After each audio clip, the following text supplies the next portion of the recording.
Dessiner un pavé droit en perspective cavalière, vous trouvez ça compliqué? Je suis Alexandre du livrescolaire.fr et si vous avez 5 minutes devant vous, je vais faire de vous des experts en la matière. Pour représenter un objet 3D sur une feuille de papier, et donc en 2 dimensions, plusieurs types de perspectives sont possibles.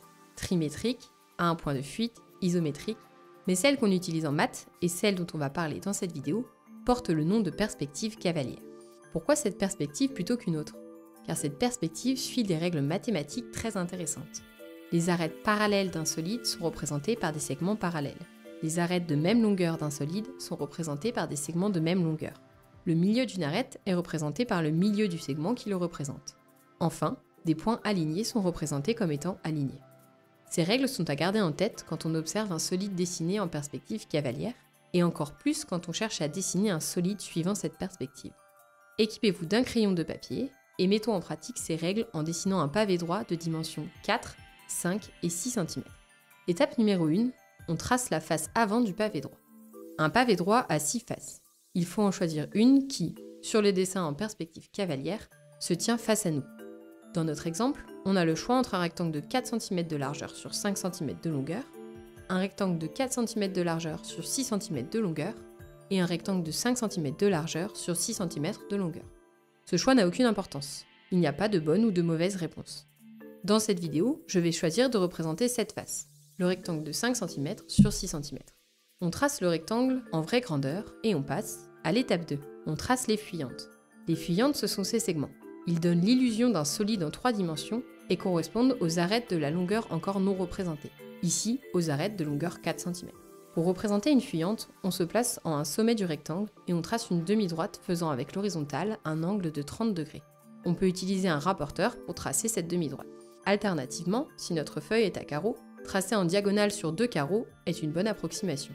La longueur de cette fuyante est égale à la moitié de la longueur qu'elle doit représenter. Ainsi, puisqu'on veut représenter une arête de longueur 4 cm, on trace un segment de 2 cm. On trace ensuite des segments de même longueur et parallèles à celui que l'on vient de tracer. On vient de tracer les 4 arêtes sur les côtés du pavé droit. Étape numéro 3. On trace la face du fond. On complète le dessin en reliant les extrémités des fuyantes qui n'ont pas encore été reliées. On obtient un rectangle qui, normalement, doit être identique au rectangle que l'on a tracé à l'étape 1. Étape numéro 4.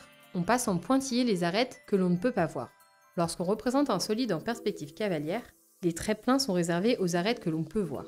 On utilise des pointillés pour représenter ceux qu'on ne peut pas voir de ce point de vue. Lors de cette étape, il faut imaginer le pavé droit en 3D. En observant le pavé droit, du point de vue selon lequel on l'a dessiné, on peut voir ses arêtes. On peut donc laisser les segments les représentant en traits pleins.